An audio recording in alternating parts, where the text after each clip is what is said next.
Evangelho de João, capítulo 18. Jesus é preso. Depois de fazer essa oração, Jesus saiu com os discípulos e foi para o outro lado do riacho de Cedron.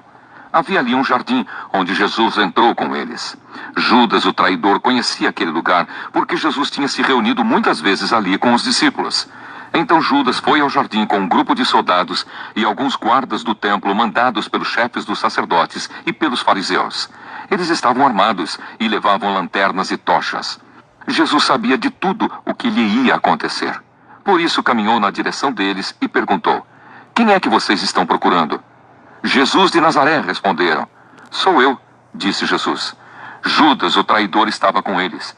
Quando Jesus disse "sou eu", eles recuaram e caíram no chão.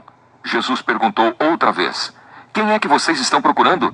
"Jesus de Nazaré", tornaram a responder. Jesus disse: "Já afirmei que sou eu. Se é a mim que vocês procuram, então deixem que estes outros vão embora." Jesus disse isso para que se cumprisse o que ele tinha dito antes: "Pai, de todos aqueles que me deste, nenhum se perdeu."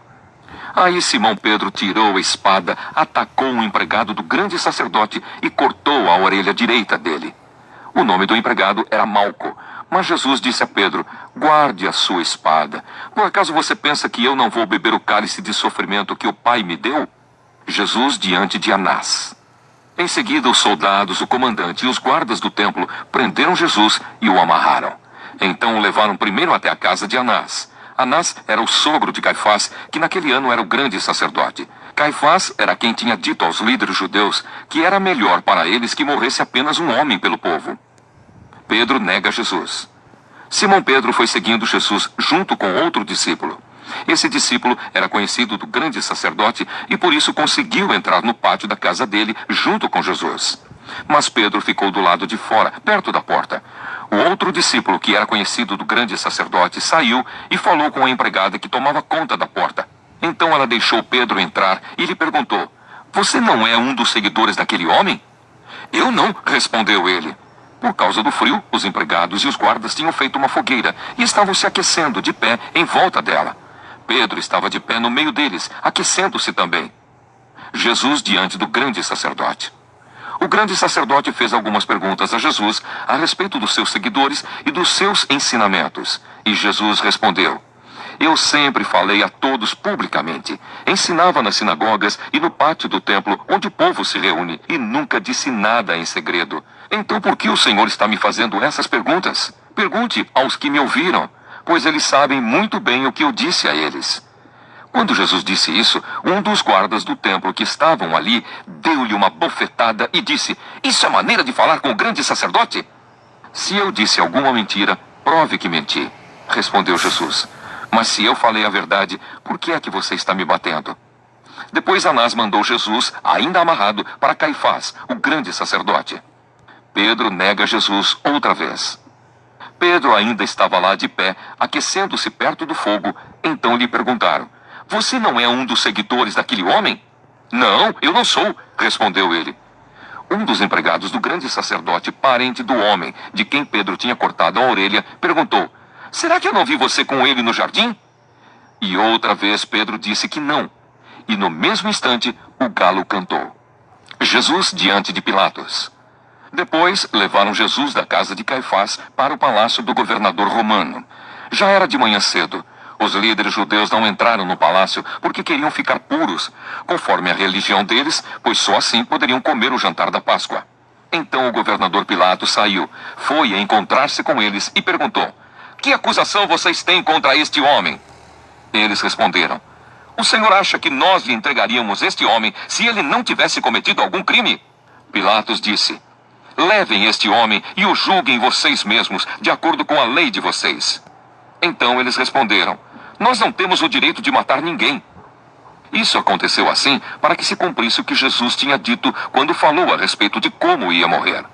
Pilatos tornou a entrar no palácio, chamou Jesus e perguntou: "Você é o rei dos judeus?" Jesus respondeu: "Esta pergunta é do Senhor mesmo ou foram outras pessoas que lhe disseram isso a meu respeito?" "Por acaso eu sou judeu?" disse Pilatos. "A sua própria gente e os chefes dos sacerdotes é que o entregaram a mim. O que foi que você fez?" Jesus respondeu: O meu reino não é deste mundo. Se o meu reino fosse deste mundo, os meus seguidores lutariam para não deixar que eu fosse entregue aos líderes judeus. Mas o fato é que o meu reino não é deste mundo. Então você é rei? Perguntou Pilatos.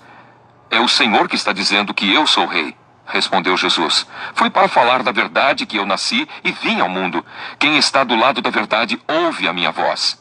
O que é a verdade? Perguntou Pilatos. Jesus é condenado à morte. Depois de dizer isso, Pilatos saiu outra vez para falar com a multidão e disse: Não vejo nenhum motivo para condenar este homem. Mas, de acordo com o costume de vocês, eu sempre solto um prisioneiro na ocasião da Páscoa. Vocês querem que eu solte para vocês o rei dos judeus? Todos começaram a gritar: Não, ele não. Nós queremos que solte Barrabás. Acontece que esse Barrabás era um criminoso. Aleluia, aleluia, aleluia. Feliz aquele que teme a Deus, o Senhor, que tem prazer em obedecer aos seus mandamentos. Aleluia. Que todo o meu ser te louve, ó Senhor. A vida inteira eu louvarei o meu Deus, cantarei louvores a Ele enquanto eu viver. Resumindo e explicando. O jardim recorda o paraíso do Gênesis, de onde o homem tinha sido expulso. Jesus entra no jardim para enfrentar e derrotar a serpente, símbolo do mal que oprime e mata os homens.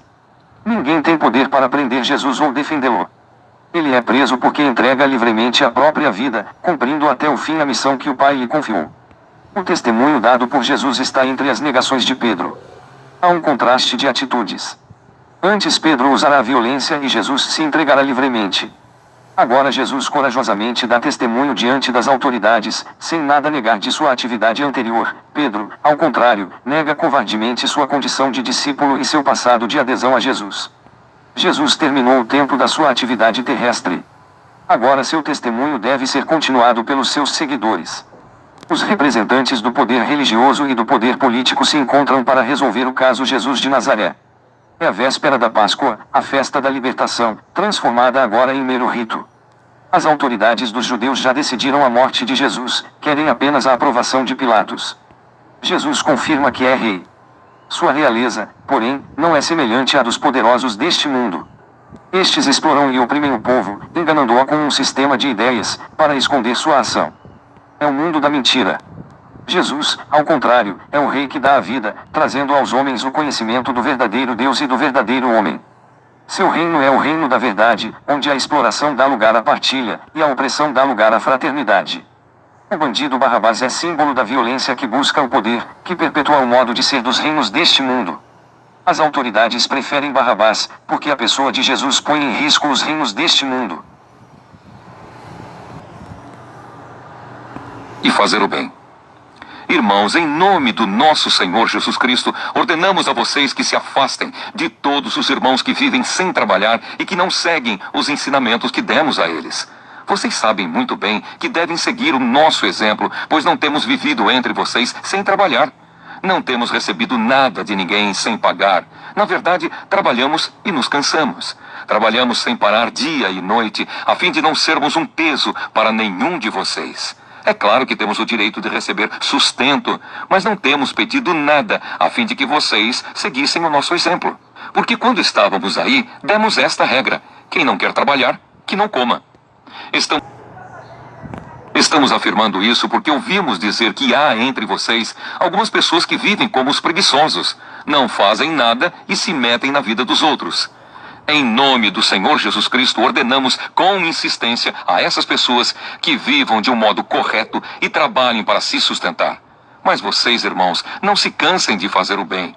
Se alguém não quiser obedecer ao que estamos mandando nesta carta, vejam bem quem está fazendo isso e se afastem dele para que fique envergonhado. No entanto, não o tratem como inimigo, mas o aconselhem como se aconselha um irmão.